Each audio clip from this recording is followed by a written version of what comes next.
Good morning, Aries. How are you? Happy belated 4th of July to anyone in the U.S. I'm here to do your reading for the week of July 6th. It's actually a pretty peaceful week astrologically.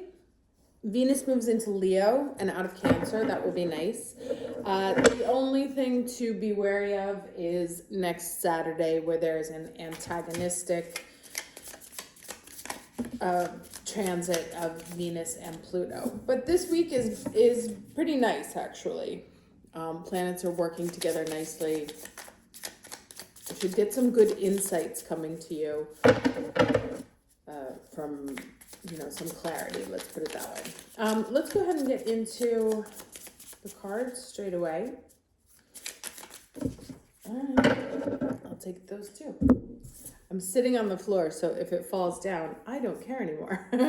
So we have two cards, completion and flow. And flow, I've had this deck for a week. This is the second or third time it's come out in a reading so far, so that's quite interesting. Let me read. I'm going to start with completion here. If I could spell it. Yes. Okay. So all things have a beginning, middle, and an end. This is the nature of life, the seed, the flower, and the fruit, and all of human relationships. Completion suggests the fullness of the moment and the need to transform an old form into a new one. Now, we're coming off of the new moon in Cancer, which happened a couple of days ago.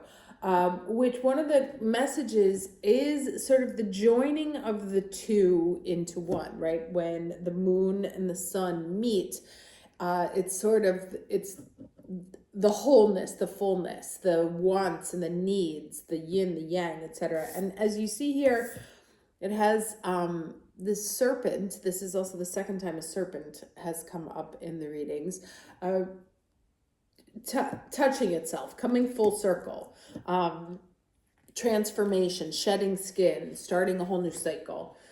So this says you have finished a cycle and there's no more growth or benefit from hanging on to the old. In regard to relationships, it's time to honor what has been and find a new form for the future. In your ventures, it's time to reap your harvest. Completion is a time for celebration. It is the end of summer when the fruit is ripe, which is funny because we are just into summer now. So clinging to the old form will only bring decay. When fruit is left too long on the vine, it rots. You know that it is time to move on, yet are reluctant. Do not be afraid of hurting anyone's feelings. Remember that you are responsible for your actions, not the actions of others.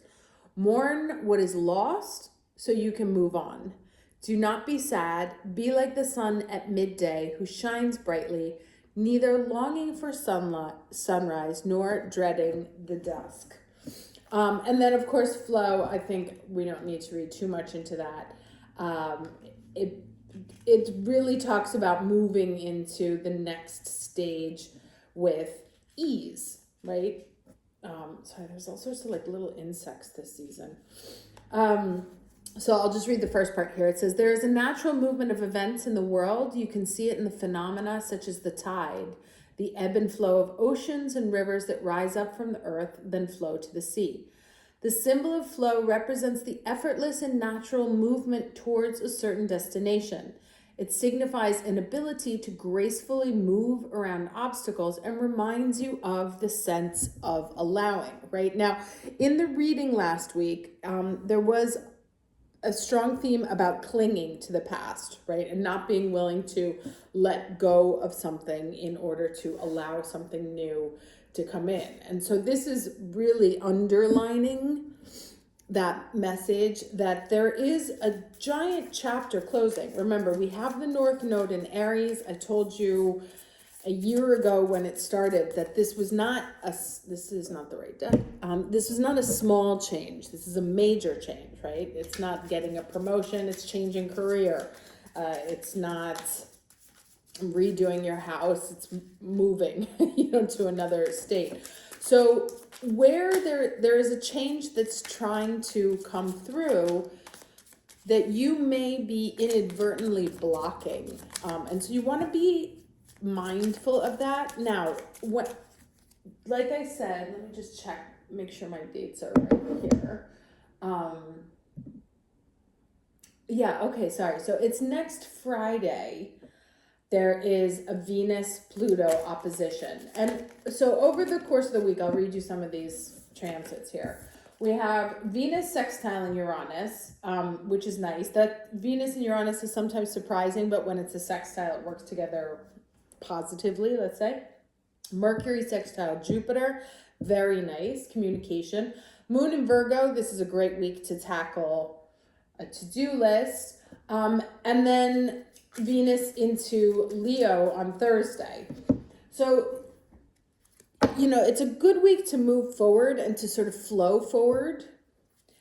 And then when the Venus opposite Pluto comes, that's, Pluto is the ultimate in transformation and in cycles ending. So if you're not clear, Pluto is going to start making it clearer for you. So let's go ahead and get the challenge energy for the week, or challenge for the week of July 6th. What is the challenge for Aries watching this video for the week of July 6th? Oh, I'm going to take the top one. Okay. You saw me, I shuffled. So, Four of Cups, right? And actually at first I thought it was Four of Pentacles, which is the holding on card. And I think we had the Four of Pentacles last week. With this time we have the Four of Cups, right? Now you may feel that like everything is boring, or you're not happy with your current circumstances, not happy with the offers on the table, don't really know what to do, feeling stuck, feeling or immobile,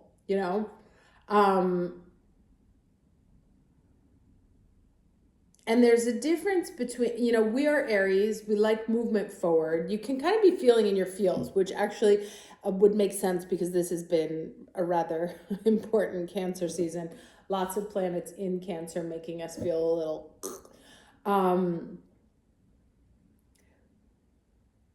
but it is not about, in action, whether you think it's like a lack of choice, like I don't know what to do, so I'm gonna sit still. That's actually very much a choice. And sometimes we can not choose things because we're afraid of picking the wrong path. And there's a couple of points in there. First is that there is no such thing as a wrong path. You make a choice and then the universe sort of organizes itself around you. And you can then enjoy or not enjoy what happens next. But it's not like, no, that was not, you were not supposed to do that. Of course, everything that is for you will find you, will come to you.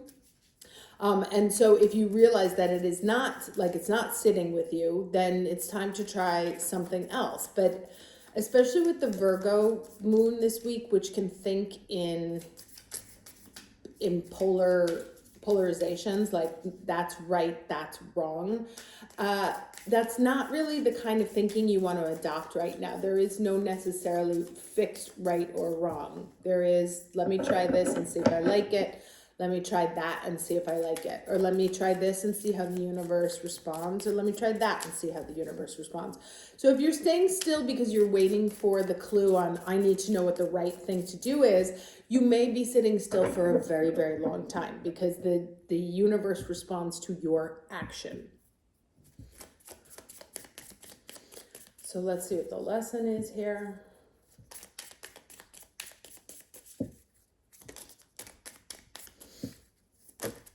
Okay, what do we have? The Barter Fairies Cone. Let's see what this says.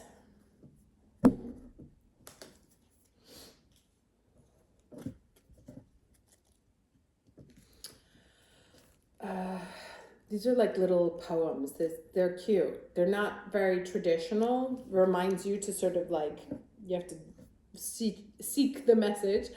Okay, it says the Barter Fairies cone reminds us to be vigilant and clear-eyed when sweet things come our way, lest we be tricked. And it doesn't say in which direction, right? And so, you know, the juxtaposition of these two cards here, which is like life is off, you know, the Four of Cups is something being offered to you and you're being like, meh, I don't know.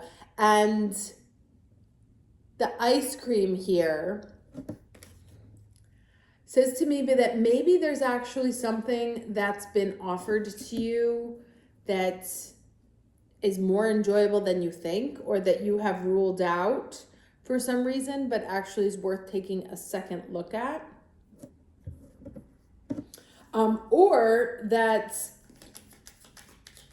you know, maybe you've dismissed something because it looked too easy or too short term or something.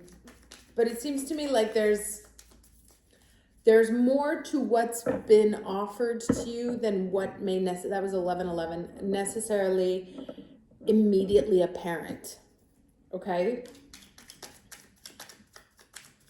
Let's see what else comes out here in the cards. Can I get 3 cards, please, for the week of July 6th? All right, what do we have? So the 5 of Wands. I'm going to take this one because it flipped over as well. Strength. Let's see what else. One more, please.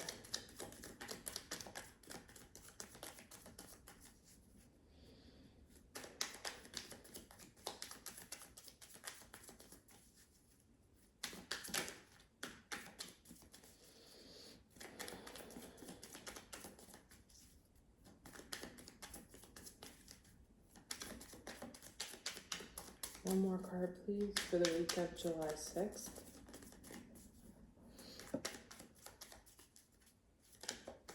Okay, on the floor. Okay, it's the Page of Pentacles. Okay. So 5 of Wands is competition, is games, is practice, is, you know, things being, it's conflict. There's conflict and things are very challenging. Here we have the Strength card, which reminds us to, this reminds me of Bridget too. It reminds us to be persistent, to persevere, to make sure that our rational thinking and our emotional thinking are in balance. But also that, you know, that it is possible that you can overcome this moment. And then we have here this Page of Coins. I actually want to get another card to understand this Page of Coins better. Can you clarify this Page of Pentacles, please? Why is the Page of Pentacles here?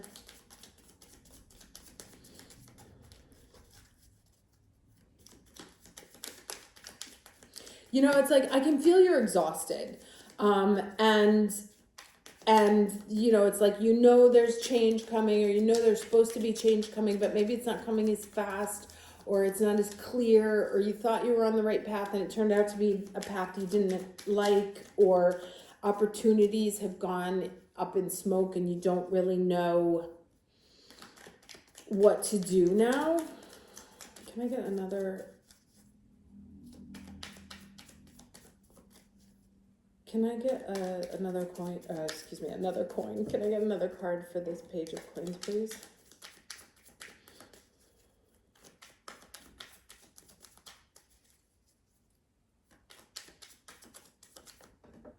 Okay, what do we have here? 3 of Cups. Okay.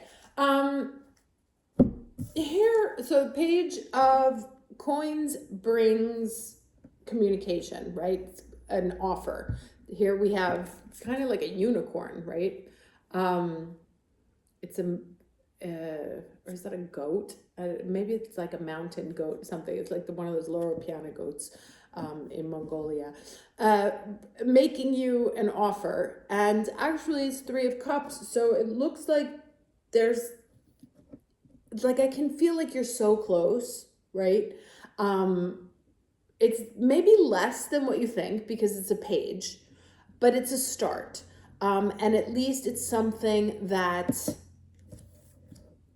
you can celebrate. And so coming underneath this ice cream cone here that came up before is, I think that perhaps, like I said, I think there's some sort of offer or something that's extended to you that is smaller than what you expected and smaller than what you hoped for.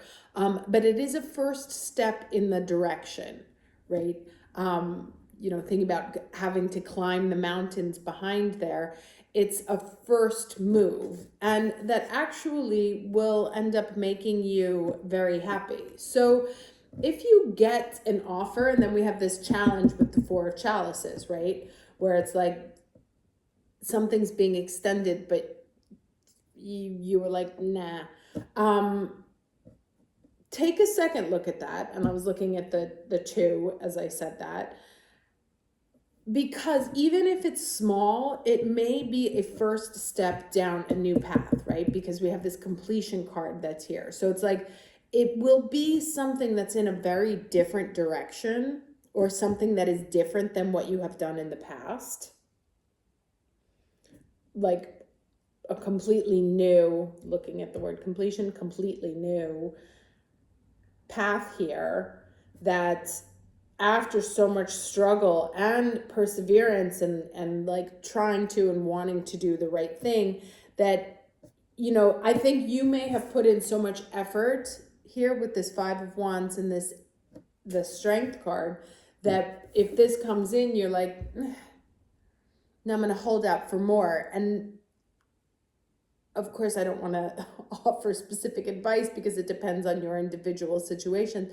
But I sense that there is a small offer that can actually bring you, that might be something to celebrate, right? That might be something that actually carries more potential with it than may be immediately apparent at first. Let's go ahead and get some advice here.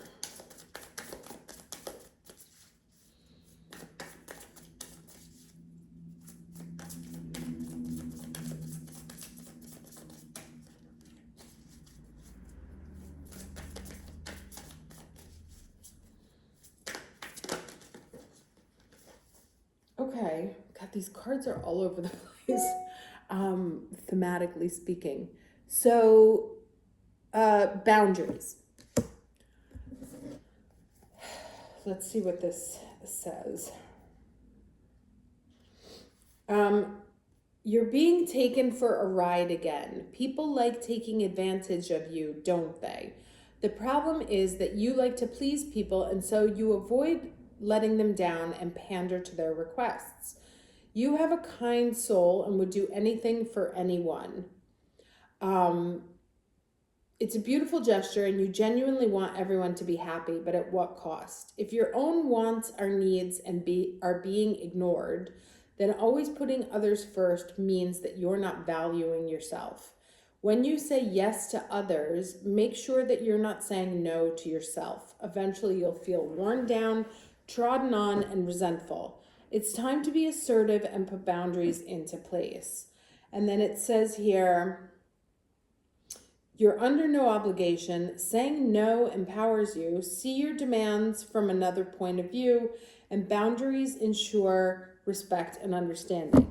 Okay, so on the flip side of that, there may have been an offer that you said yes to that you didn't feel like saying yes to, and because it looked like it would have been, there's always 2 sides to every energy. So that there is some kind of offer that looks like it could be good, but actually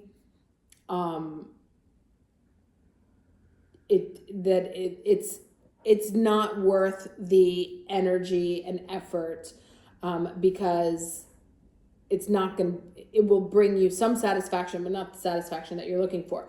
So what you want to use this week, especially this strength card here, is the accurate discernment of how to analyze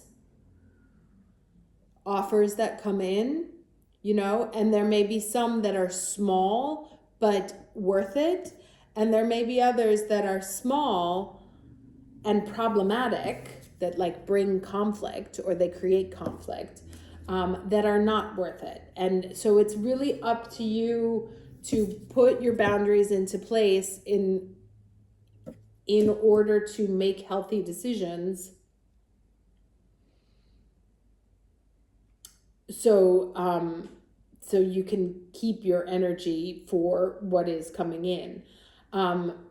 That said, there is, like I said, there's endings, there's newness, moving towards things that are new. There is disappointment here in something that has not materialized. And there is something that will require extra analysis or extra attention into,